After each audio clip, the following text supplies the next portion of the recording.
What's going on, everybody? This is Jeff with Altcoin Buzz. Today we're going to take a look at the news from around the world of cryptocurrency, talk about the good, the bad, the ugly, whatever you want to call it, and let's go ahead and kick this right off. So, market capitalization is still just under $500 billion. It's already been over $500 billion, but right now we've seen some money come out. I'm not going to use the word whales because that's been overused right now. But yeah, people are taking profit off the tables, as I hope some of you have done with some of your positions. When you get 4, 5, 6, 7, 8, 10 times gains, you should take some profit, guys. And that's what people are doing. They're taking a little bit of money off the table.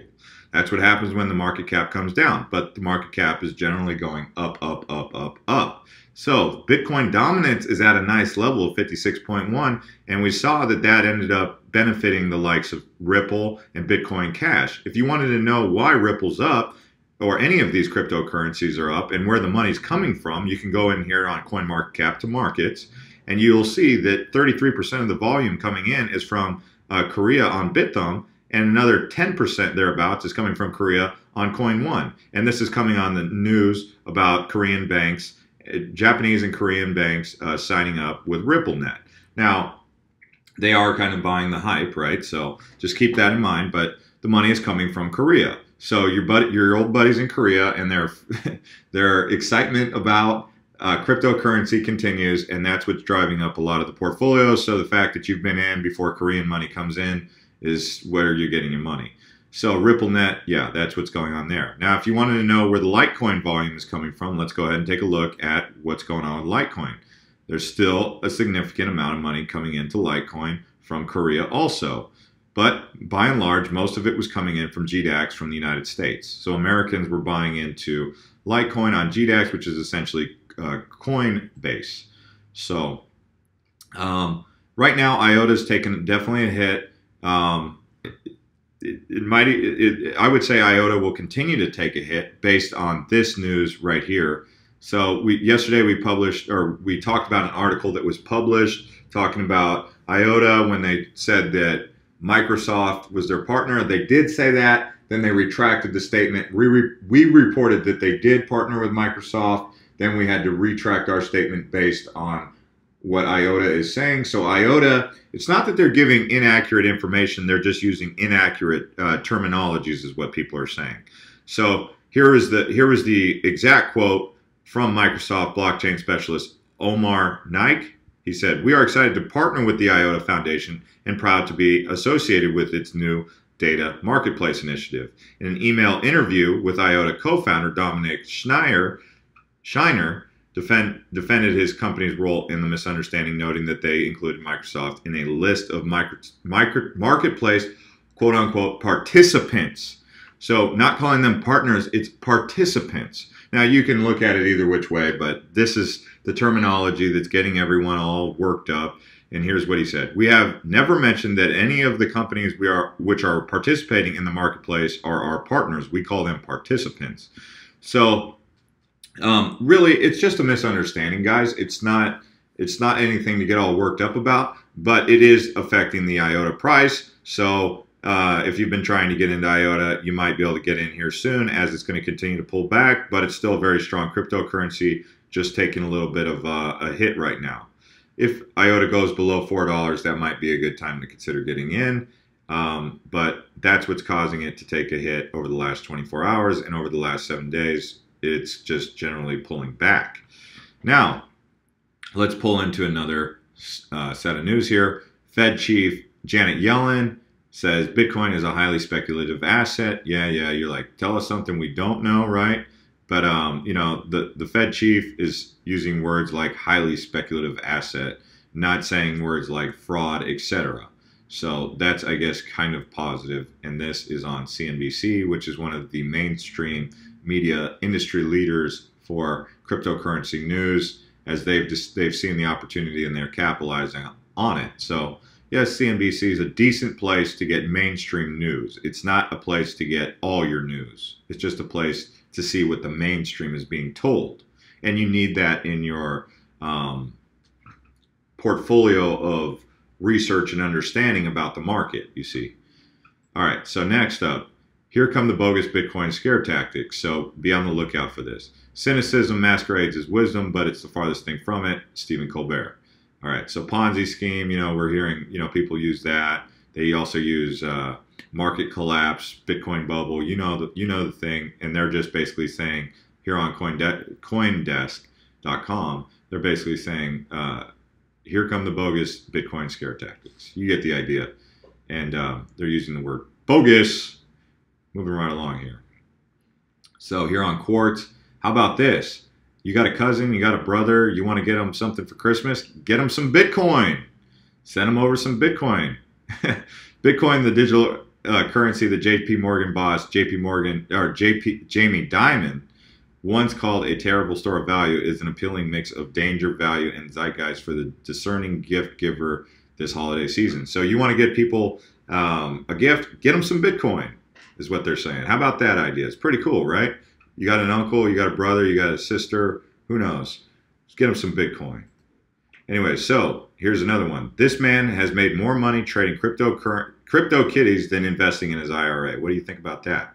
So these Krypto Kitties went from silly to like, are you kidding me, to like, hey, let's make some money now. So believe it or not, Krypto Kitties are making people more money than their IRA. This is an article on theverge.com. You can read it. Read the full details. I'm not going into the full details, but I am reporting the news. Anyways, moving right along. So we got Electroneum launching their they're relaunching their ICO wallet, whatever you want to call it. Basically releasing the ICO tokens and seeing a massive sell-off, which is something that we talked about in our videos being a potential. We said it's either going to go one of two ways, and it was like, duh, Jeff. Yeah, of course it's going to go one or two ways, because which way is it going to go? And I said I cannot give you that information, but we did accurately suggest that there was going to be some hype behind Electroneum that was leading up to that, and that if you had taken profit on that, good on you, because you watched it go from 2 cents when I first made the video to 12 cents. But just as everything, what goes up, what does it do? It pulls back. We know that.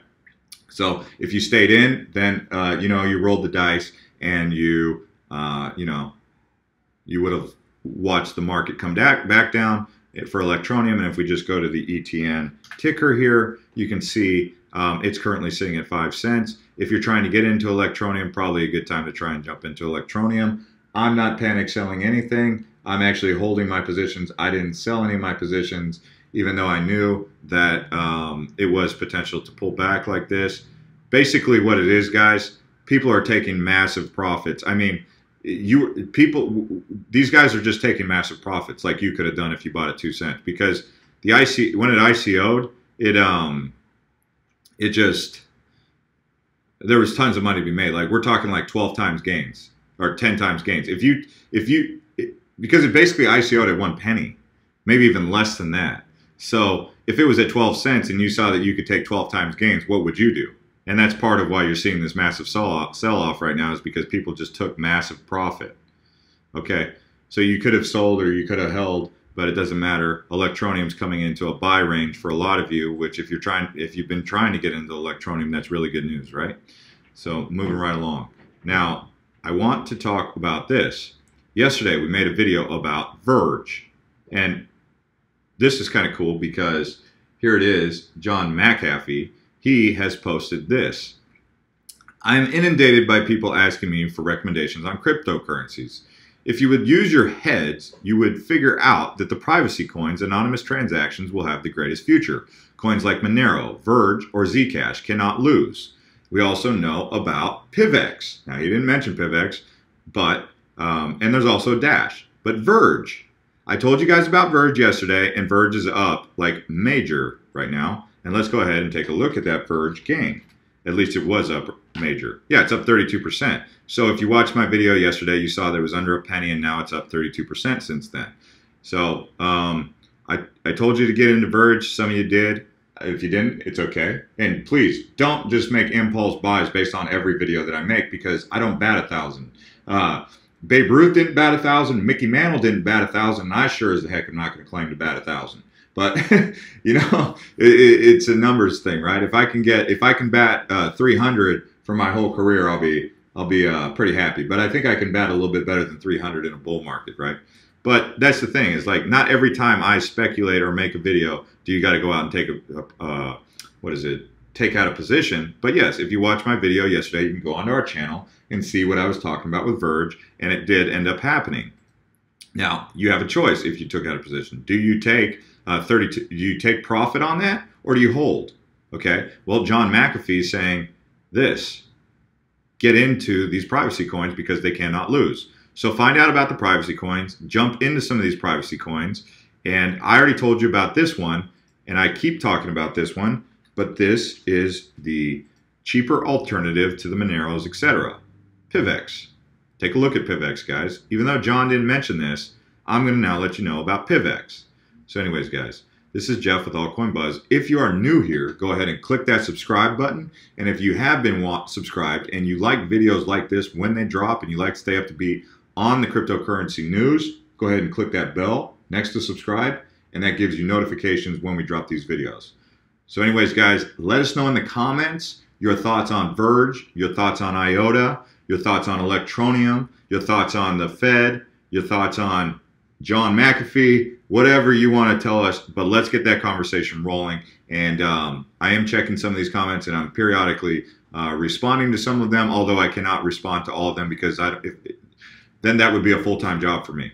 And I'm researching the market, not researching the comments.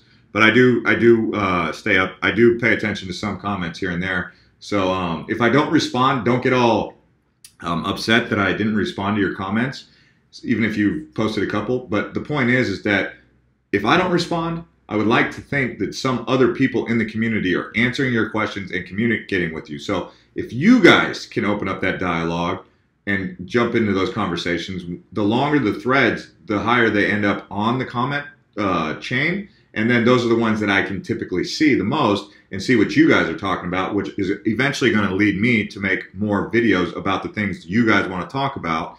And then that just keeps the conversation going. Because if you're anything like me, you're probably wanting to learn about crypto like all the time. I'll be honest with you. Yeah, I make a channel, but when I'm driving in my car, I want to hear about crypto. I want to hear about, like, I'm like trying to find podcasts. I'm trying to find information about crypto. I'm trying to find information about Electroneum. I'm trying to find information about Bitcoin. And there's just not enough of it out there. So what I'm looking to do is get the conversation going. Even if we're just conversating amongst each other, at least we're talking about what we want to talk about. It's better than politics, in my opinion, or sports. I used to do both. I used to talk politics and I used to do sports. But with all that drama with politics and football right now, I'm kind of over that and I'm into crypto. So let me know, guys. What's up, man?